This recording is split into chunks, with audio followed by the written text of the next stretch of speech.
Od roku 2003 Miroslav Kožík je aktívnym hercom na staropazovských doskách, ktorý prejavil záujem o menej tradičnú formu divadelného prejavu.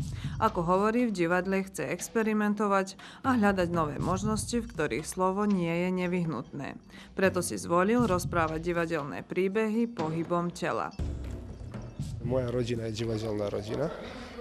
Sú tu moji vlastní strikovia Zdenko Kožík a Pavel Kožík z Kovačice a Pazove, ktorí už rokami hrali a oni boli tí, ktorých som ja ako malý stále hľadel. A najmä aj Miroslav Benka mi je taktiež striko. A v 2003 roku na projekte Neba hry Panem et circenses v originálnom mene ma zavolal, ak sa pokúsim zísť do toho, išlo mi a ja teraz som tu. A medzi časom boli tu nejakých 5-6 predstavení, ktoré sa robili v takomto pohybovom divadle a to je vlastne to.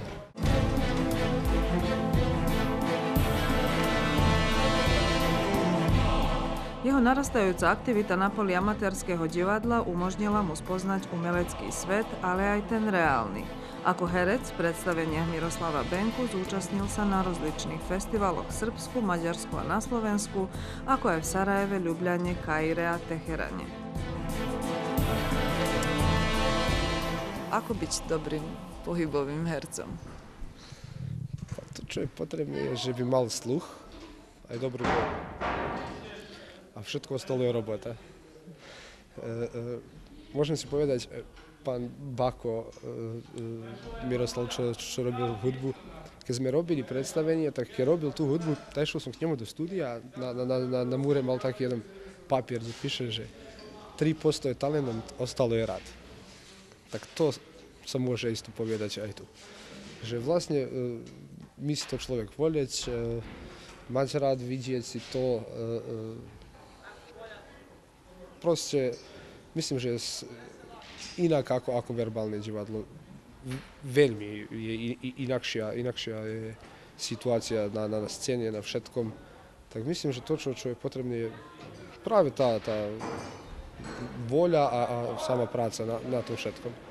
Lebo tu si človek skúma možnosti svojho tela, čo môže urobiť, prečo môže urobiť. Čo považuješ za svoj najväčší úspech?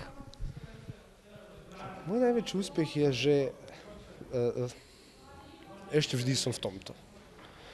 Pretože dnes v Srbsku je ťažko sa zaoberať kultúrou a to je strašne náporne. Oveľa je ľahšie urobiť predstavenie, ako zorganizovať to predstavenie, nájsť finančné potreby a také veci. No tak myslím, že je najväčší úspech vlastne to.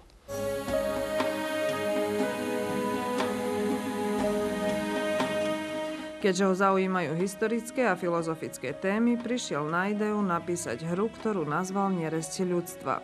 2 roky zapisoval rozličné myšlienky a z poznámok neskoršie vznikol scenár.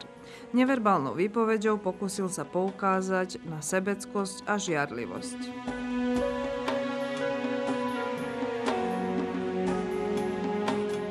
To sú vlastne neresti, ktoré ľudia nevedome konajú a boli pre 1000 rokov, sú teraz a budú za 1000 rokov.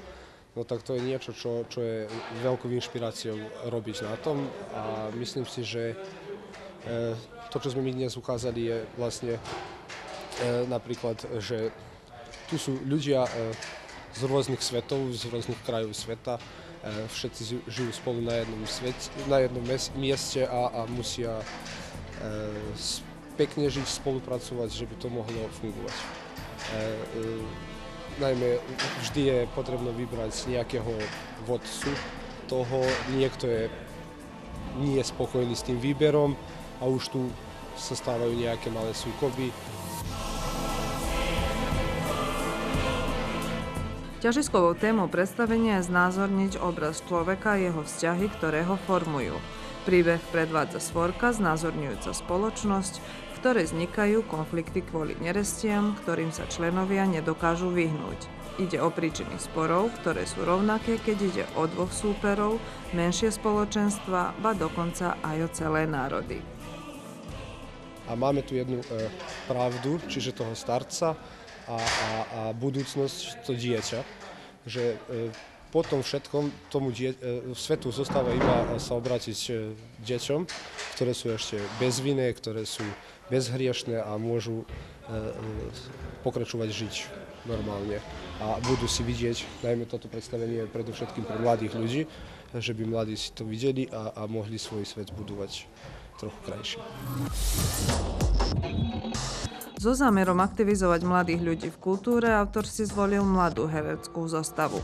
Sú to jeho kolegovia z minulých predstavení, ktorí mu pomáhali pri dotváraní tanečnej inscenácie. Symbiózu vládnych pohybov a jedinečnej hudby mládežníci objavujú nové rozmery umeleckého prejavu a pritom ušľachtilo trávia voľný čas.